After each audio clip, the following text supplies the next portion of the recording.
दुःखांपर्यंत येते ती आई आणि वेदना पदरात घेते ती म्हणजे माई. माई म्हटलं की आपल्या डोळ्यासमोर येतं सिंधुताई सकपाळ यांचं चित्र. सिंधुताई सकपाळ आज आपल्यात नसल्या तरी त्यांचं कार्य कोणीतरी पुढे घेऊन जातंय.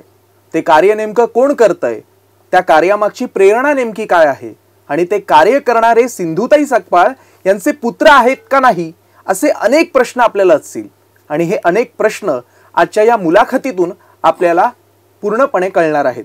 तर आज आपल्यासोबत आहेत सिंधुताई सकपाळ यांचे पुत्र अरुणभाऊ सकपाळ, ज्यांच्याशी आपण आज बातचीत करणार आहोत, संवाद साधणार आहोत.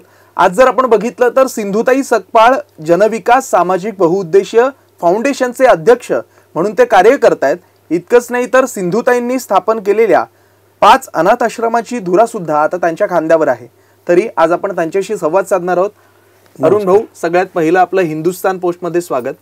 नमस्कार. 2022ला सिंधुताई सकपाळ ह्या आपल्यातून निघून गेल्या. त्यानंतर सिंधुताई सकपाळ यांनी सुरू केलेली संस्था आणि आज आपण पुढे घेऊन जात असलेली, वारसा चालवत असलेली संस्था, यामध्ये प्रामुख्याने काय फरक आपल्याला जाणवतोय? नाही, फरक म्हणून जेव्हा माई होत्या तेव्हा माई होत्या. कारण माईन काय तर सगळं माईंची परिचित म्हणजे आपल्या महाराष्ट्रातच नाही तर देशात विदेशात सुद्धा माईंची एक अनाथांची माय म्हणून ओळख आहे. आणि त्या त्यांच्या पद्धतीनं काम करत होत्या. जेव्हा सुरुवातीचा काळ जो आहे, जो माई घरून निघाल्यानंतर जेव्हा सासरच्यांनी हाकलून लावला आणि माहेरच्यांनी सुद्धा घरात घेतलं नाही, तर मग अशा वेळेस माई जायचं कुठं, तर माई चिखलदऱ्यात आल्या. चिखलदरा हा मेळघाट आदिवासी भाग आहे, आपण सगळ्याजणी नाव ऐकलं असेल. आणि त्या भागामध्ये पहिला आश्रम माईने सुरू केला आणि तो मुलींचा सुरू केला. कारण माई महिला असल्यामुळे मुलींच्या बाबत जास्त आत्मीयता माईंच्या मनात होती. आणि तो आश्रम 1986 साली ही संस्था स्थापन झाली आणि तो 1986ला त्या काळामध्ये तो आश्रम सुरू झाला.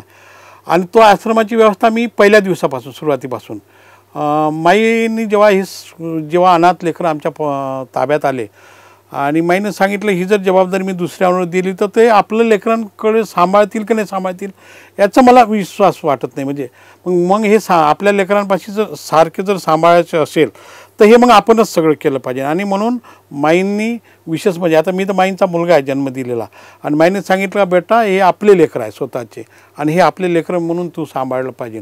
आणि मग तेव्हापासून मी तो आश्रम सांभाळतो. आता आमच्या आश्रमाची व्याप्ती बरीच मोठी झाली. सुरुवात जरी मेळघाट मधून झाली असली तरी आता आमचा वर्धेमध्ये आश्रम आहे, नगरला आहे, पुण्यात 3 ठिकाणी आश्रम आहे, चिखलदऱ्यात 2 आश्रम आहे. असा आमचा आश्रमाचा व्याप आहे आता सध्या. आणि जवळपास सगळ्या आश्रमामध्ये आम्ही सगळे 350 मुलं मुली आमच्या आश्रमात राहून शिकतातच नाही तर त्यांच्या पायावर उभं करण्यापर्यंत आम्ही ही सगळी जबाबदारी सांभाळतो. माई असेपर्यंत माई हे सगळं सांभाळत होतं. कारण माई तर माई होत्या, पण माई गेल्यानंतर जेव्हा आमची अशी परिस्थिती, आमचं सगळ्यात जे संकट कायले म्हणतो ते आम्ही त्या दिवशी पाहिलं माई गेल्यानंतर. तोपर्यंत आमच्यासाठी आई पण माईच होत्या आणि बाप पण माईच होता. म्हणजे आम्हाला कुठलंही जरी काही वाटलं, एखाद्या आश्रमाला जर काही कमी पडलं तर लगेच आम्ही माईकडे सांगणार. कारण आमच्यासाठी सर्वस्व ह्या माई होत्या. आणि ज्या दिवशी माई गेल्या त्या दिवशी आमचं सर्वस्व गेलं, म्हणजे दुःखाचा डोंगर आमच्यावर कोसळला. आमच्यावरच नाही तर आमच्या लेकरांवर सुद्धा. एवढंच नाही तर ज्या दिवशी माई गेल्या त्या दिवशी तर आम्ही अक्षरशः रडत होतो. पण आम्ही तर रडतच होतो, पण आमच्यासोबत जे त्या अंत्यविधीला उपस्थित होते सगळेच जण रडत होते. मग आम्हाला असं वाटलं अरे आम्ही त्याच्यासाठी रडतो का आमची आई गेली, पण हे का रडतात. तेव्हा आम्हाला कळलं की ही आई आमच्यापुरती मर्यादित नसून ही अनेकांची आई झालेली होती आणि अनेकांसाठी तिनं आईचं प्रेम दिलेलं होतं. म्हणून त्या सिंधुताई सकपाळ होत्या आणि त्यांचा एक मुलगा म्हणून जी आज आमच्यावर जबाबदारी आहे, म्हणून तितक्याच ताकदीने हे काम पुढे नेण्यासाठी आपण सगळे हे प्रयत्न करतो. माईंचा जर आपण विचार केला तर माईंनी लेकरांची भूक भागवण्यासाठी कुठेतरी देशभर पदर पसरून भीक मागून त्यांना जगवण्याचा सुद्धा काम केलं. त्यांना पोटासाठी अन्न मिळावे यासाठी त्या राबल्या.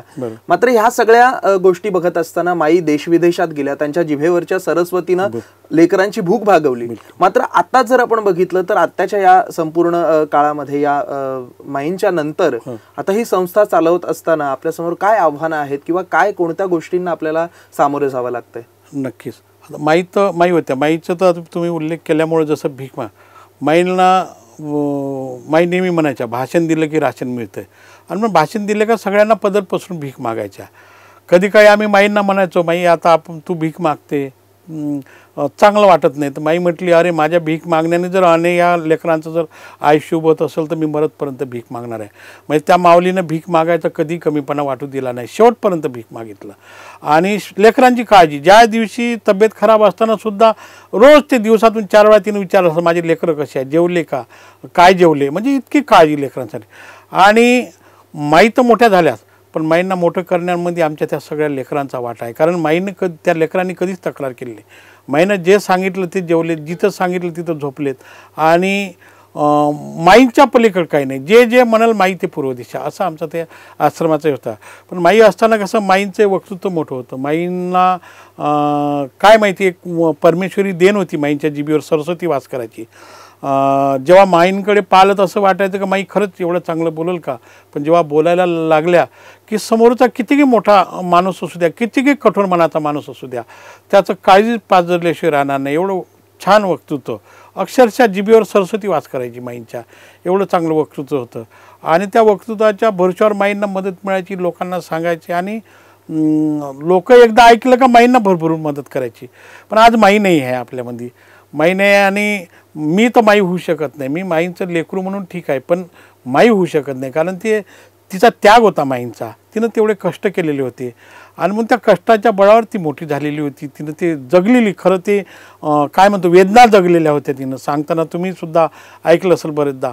आणि म्हणून माई आज नसताना बऱ्याच गोष्टींना आम्हाला समोर जावं लागते. समोर म्हणजे असं की रोज जेवायचा प्रश्न. मी ज्या भागामध्ये काम करतो, जसं मेळघाट आदिवासी भाग आहे, त्या भागातली सगळी परिस्थिती म्हणजे गरीब आहे, फार लोकांचं जीवनमान काही चांगलं नाही आहे.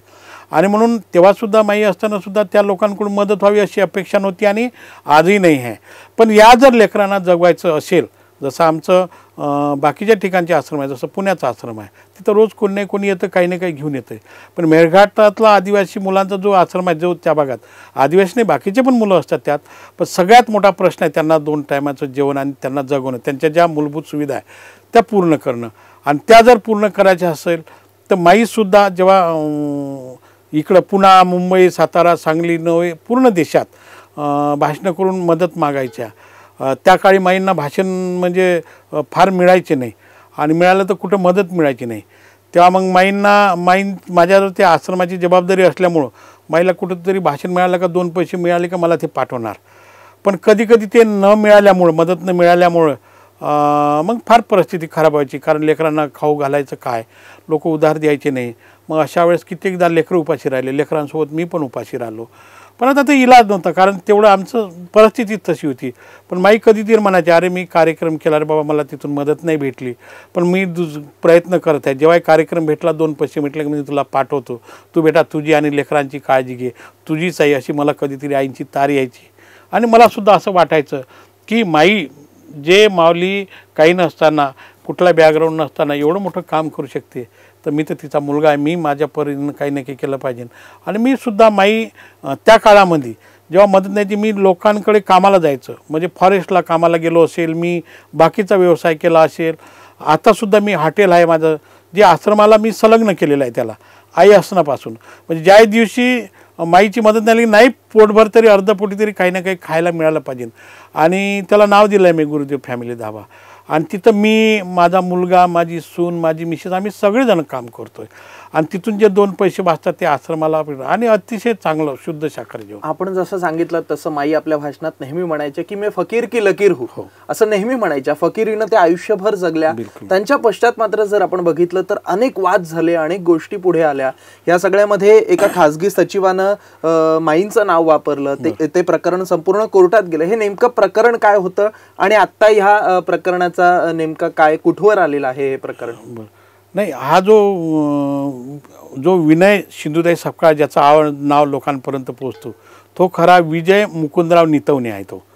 आणि तो माई असताना माईंचं PA म्हणून काम करायचा. तो आपल्या आश्रमामध्ये काही दिवस शिकला, आणि तो माईंसोबत सारखा राहायचा. पण त्यांनी माई गेल्यानंतर, ते जर माईंच्या आधी जर त्यांनी नाव बदललं असतं, माझं काहीच अडचण नव्हती, मला ऑब्जेक्शन नव्हतं. पण माई असेपर्यंत तो याचं नाव लावत होता. पण माई गेल्यानंतर त्यांनी लगेच विनय सिंधुताई सपकाळचं नाव लावलं. मग माझं त्याला म्हणणं होतं का, तू माई असताना माईकांना अधिकार होता, माई असताना तू लावलं असतं तर काही हरकत नव्हती माझं. पण तू आता लावू नको. तो जेव्हा ऐकला नाही तेव्हा मग मी त्याला हायकोर्टातून नोटीस दिली आणि नंतर मी आता ते अचलपूर न्यायालयामध्ये ते प्रकरण न्यायप्रविष्ट आहे आणि त्याच्यावर ऑब्जेक्शन घेतलेलं आहे. आणि माझं असं म्हणणं आहे, तू माईंचं काम करायला हरकत नाही, पण तू माईंचं एकदम मी विनय सिंधुताई सपकाळ तेच नाही तर त्यांची मिसेस माईनं कधी राजकारण केलं नाही. त्या विनयनी आणि विनयच्या मिसेसनी राजकारणी बोर्ड लावून म्हणजे बा एखाद्या नेत्याचं स्वागत आणि आम्ही त्या विभागाचा प्रमुख आहे म्हणजे माईनं स्वतः आता सांगावंच वाटते. आपले हिंदू हृदय सम्राट बाळासाहेबजी ठाकरे यांनी स्वतः माईंना मातोश्रीवर बोलवलं आणि सांगितलं होतं का सिंधुताई सपकाळ हा भगवा हातात घ्या आणि तुम्ही काम करा, तुम्हाला काय पाहिजे. त्या माईनं हात जोडून सांगितलं, बाबा मी जर मी भगवा हातात गेला तर लोक मला असं समजतील का मी कुठल्या तरी एका पक्षाची आहे आणि मला हा पक्ष नको. मी जे काम करते ते लेकरांसाठी काम करते, सार्वजनिक काम करते. आणि म्हणून माई शेवटपर्यंत कुठल्याही पक्षात नाही, कुठल्या प्रचाराला नाही, कुठल्या नेत्याच्या वाढदिवसाला म्हणजे असं राजकारण म्हणून अजिबात केलेलं नाही. आणि हा विनय आणि विनयची बायको विनयसुद्धा लोकांपर्यंत जाऊन सांगतो का मी सिंधुताई सपकाळचा मुलगा. हे तर खरी लोकांची दिशाभूल करतोय आणि माईने हे कधीच आयुष्यात केलेलं नाही. आणि म्हणून हे थांबलं पाहिजे म्हणून मी त्याच्यावर ऑब्जेक्शन घेतलं आणि ते कोर्टामध्ये प्रकरण दाखल आहे. आणि परत मी इथे लागल्यानंतर मी सगळी पुढची प्रोसेस करणार आहे. आता तुम्ही म्हणालात तसं की अनेक आव्हानं संस्था सांभाळताना आपल्या समोर आहेत, मात्र ह्या सगळ्यामध्ये शासकीय स्तरावर आपल्याला कशा पद्धतीने मदत होते की नाही होत आहे, किंवा आत्ता ह्या संस्थांची मूळ स्थिती काय आहे? नाही, आता आमच्या शासकीय जर केलं तर आम्हाला खरं तर हे दुर्दैवाने सांगावं लागतं. आम्हाला माई एवढ्या मोठ्या माऊलीनं जे काम केलं, अनेक लेकरांना जिनं आपलं लेकरांना जन्म न देता अनेक लेकरांची आई झाल्या, जवळपास 2-2.5 हजारांच्या लेकरांची आई, अनेक लेकरं आमचे लग्न होऊन गेल्या, अनेक मुली लग्न होऊन गेल्या, जन्म न देता अनेक मुलांची आई झाली. खरं तर शासनाने या माऊलीची नोंद घ्यायला पाहिजे, पण ती घेतली नाही. एवढंच नाही तर माईनं शासनापेक्षा लोकांनी फार मदत केली. माईंना शासनाकडे अनेकदा आम्ही प्रयत्न केले. मी स्वतः माईंकडे जाऊन आम्हाला अक्षरशः संघर्ष करायला, काही युनिटसाठी आम्हाला थोडीफार मदत मिळते, पण त्यासाठी अक्षरशः आम्हाला अधिकारी असतील बरेचदा आम्हाला असं संघर्ष करावा लागला. सहजासहजी मिळालं नाही, जे मिळते ते थोडंफार मिळते. आणि मला तर असं वाटते शासनाने याच्या आधीसुद्धा माई असताना नोंद घ्यायला पाहिजे होती. ठीक आहे, तेव्हा घेतली नसेल, पण आता तर माई नाही आहे आणि आम्ही एवढे लेकरं सांभाळतो. आता तर खरं कुठल्या तरी राजनेत्यांनी किंवा राजकारण्याने आमच्या पाठीशी उभं राहायला पाहिजे, आम्हाला हातभार दिला पाहिजे. म्हणजे आम्ही जे सांभाळतोच आहे, पण आम्हाला जर मदत झाली तर आम्ही तितक्याच ताकदीने अजून बाकीच्या लेकरांचा आधार होऊ शकतो, अनेक लेकरांचं आयुष्य उभं करू शकतो. आपण हा करायचा प्रयत्न आहे. आणि म्हणून शासन देते म्हणूनच आपण काम करतो असं नाही. शासन जे करायचं त्यांनी ते करावं. आणि नक्की जर आमच्या या सगळ्या माईंच्या कामाची त्यांनी कधीतरी नोंद घ्यावी, पण शासन नोंद घेत नाही म्हणून आम्ही कुठेतरी थांबलो नाही. म्हणजे आम्ही आमचं काम सतत चालू ठेवलं, लोकांपर्यंत पोहोचतो. मी आज मुंबईमध्ये आहे, 2 दिवस झाले, लोकांपर्यंत पोहोचतो आहे, लोकांना सांगतो आणि लोकंसुद्धा आपापल्या परीनं मदत करतात. फक्त फरक एवढा पडला की माई होत्या. माई असताना जे भरभरून लोकांनी मदत करत होते तो ओघ आता कमी झाला.